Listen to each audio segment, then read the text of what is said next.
Alright, fellas. Now, although I was uploading every day, and now I'm only uploading about 3 times a week, I figured I would get back into it. I'm going to try to upload every Tuesday, Thursday, and Saturday. It's going to be hard because I don't have motivation to make videos sober that much. But this is going to be 5 reasons you should get sober. The good reasons. The reasons that we can't possibly conceive of when we're going through withdrawal or trying to detox or trying to get clean.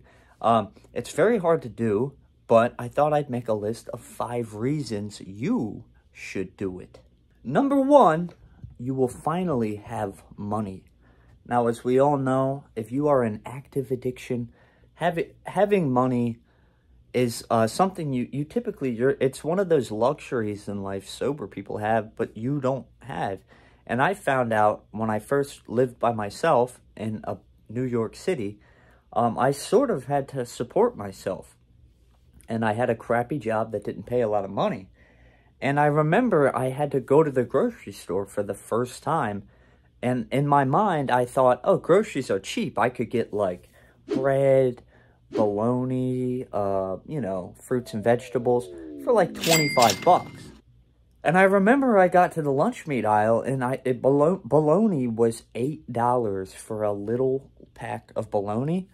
And I went, okay, I guess I don't eat bologna or sandwiches anymore. So I just bought ramen because, as we all know, ramen is super cheap. And it got so bad and I got so sick of ramen that one day in the lobby of my building, I saw that there were just boxes filled with stovetop stuffing. They were just sitting there. I guess they got shipped to our building or something. And for a couple days, everybody was walking by these boxes of stuffing just there for the taking. And eventually, the super of the building was like, all right, we got to throw these out. And I was like, whoa, whoa, whoa, whoa, whoa, whoa. I was like, that's some perfectly edible stuffing there. And I started inspecting the boxes like I was like some stuffing connoisseur. So I took all this free stuffing that was shipped to my building by accident up into my apartment. And that's all I ate for months was just stuffing.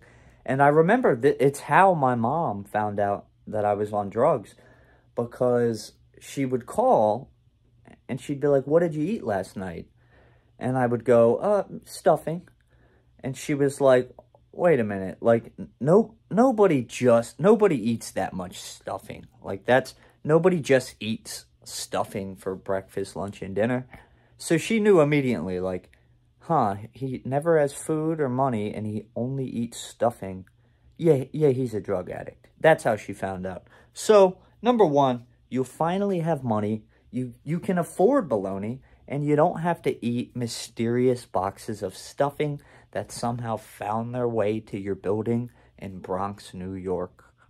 All right, what else do we have? Okay, number 2, no more hanging out with only beaten down losers. Now, I'm not saying every addict is a loser. There are some good people addicts out there. I knew a good amount of good people addicts, but that was about 2% of them. The other 98% were losers that I hated. I hated all of them. Drug dealers become addicted to the money, the easy money, but also they become addicted to the power. They get like a God complex where they think that they are your Lord and Savior. I had this one dealer and I hated this guy. He would always say, Brandon, don't get it twisted. Don't get it twisted. I'm like, what did you hear that in a rap song? So now you say it, you douche. I hated this guy. And there was this one girl that dealt to me, and she wasn't that bad. But sometimes you kind of learn to do this.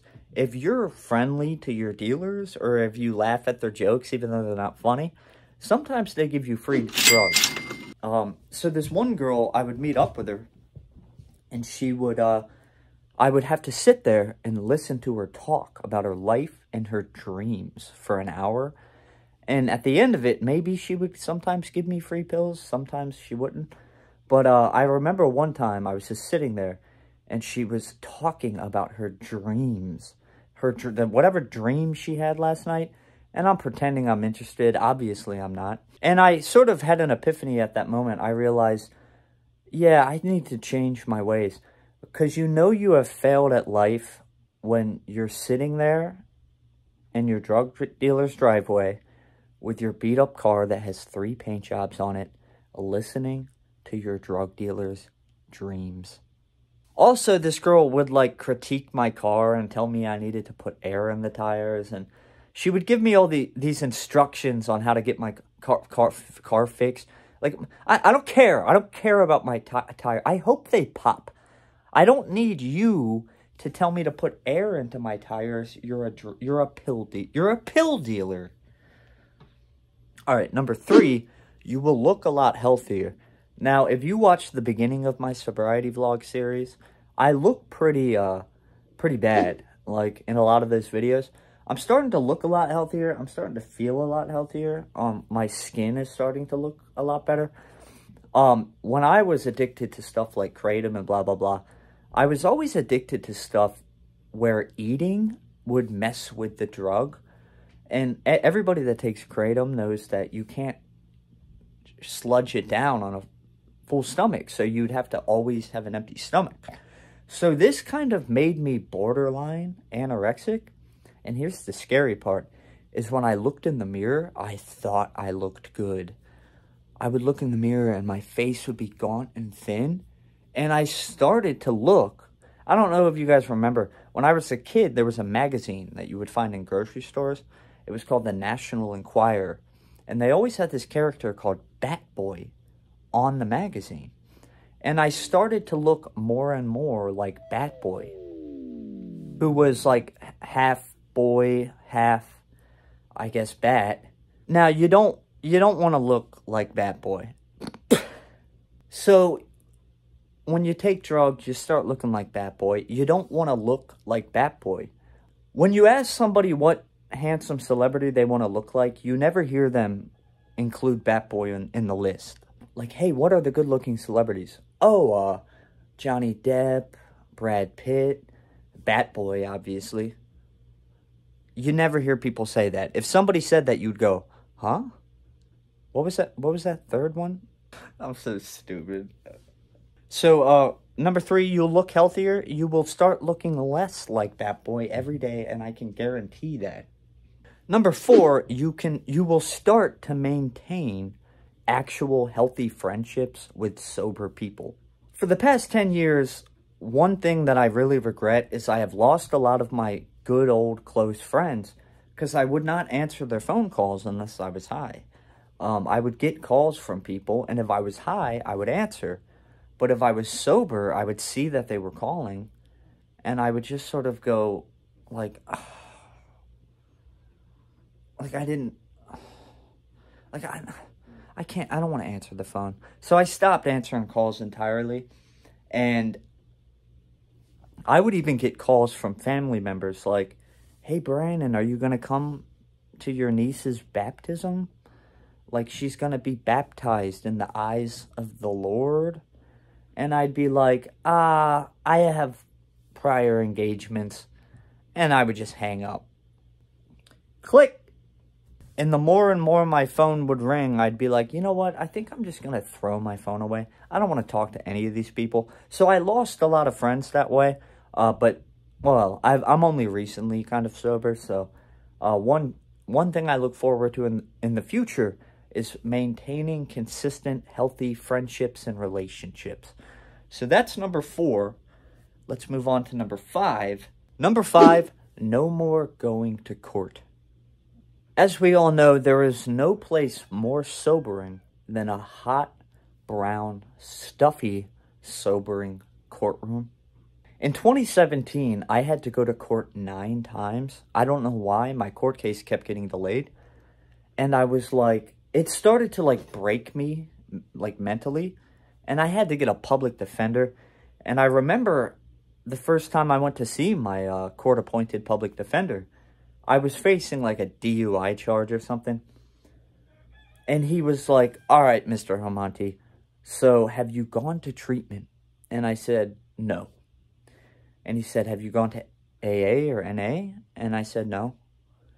And he went, Mr. Harmonti, close the door. I'm like, all right. I got up and I closed the door and I sat down and he went, all right, you got to grow up, kid. Oh, God, this is embarrassing. He told me to grow up. He was like, do you have no cares for your future? You could go to jail for this. And I was like, yeah. I didn't care at the time. I was like, just send me to jail because I didn't want to be on probation. So eventually I went to court and I think I got sentenced to a week in jail. And I didn't know this, but you know what? In the courtroom, there's a jail cell behind the brown walls. And I got hauled into a jail cell. And I got shackled and I had to sit down. And I remember the jail guards kept messing with me. They kept saying, ooh, he's gonna, I hope his cellmate isn't Bubba. Bubba? I guess Bubba, it's like an old jail slang term. And just to mess with these court jail guards, I went, oh, Bubba Harmonti? That's my uncle, Bubba. Is he, I know he's doing time. Is he doing time in Maryland? I did that just to take the punch out of their joke, and it worked, because their stupid Bubba joke didn't work on me. Anyways, I remember this black guy who was also in shackles. He looked at me and he went, ooh, look at him. He said, he's young, ripe, he's white. So I had to do a week in jail. Anyways, you don't have to go to court anymore. Court sucks. I hated it. In the process of getting taken from court and processed into county jail, it kind of breaks you. Like, they put you in the van, and then you got to get out. I remember I got put in shackles into the back of a van. And the jail guard, before he shut the door, he went, you messed up now, boys. And he slammed the door. And off to jail I went to do my long bid. I did a long bid, a week in county. And then I think I had to go to court a year later for something else. And I remember I woke up one day and I realized, I was like, something feels wrong. So I checked my court papers and I realized, it was like 11 in the morning. I looked and I'm like, oh my God, I had to be in court at 8:45. I missed my court date. And I lived with my parents at the time. So I ran down to my dad and I was like, Dad, I missed my court date. We gotta go. So what does he do? He gets up and he starts making coffee.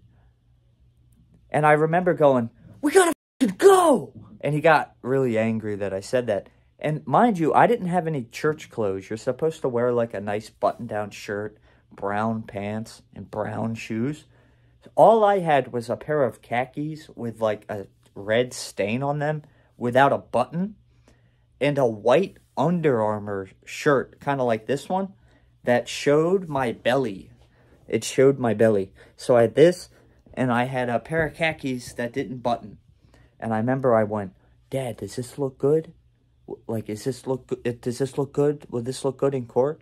And he went, not really. So I think I just wore jeans and a t-shirt or whatever.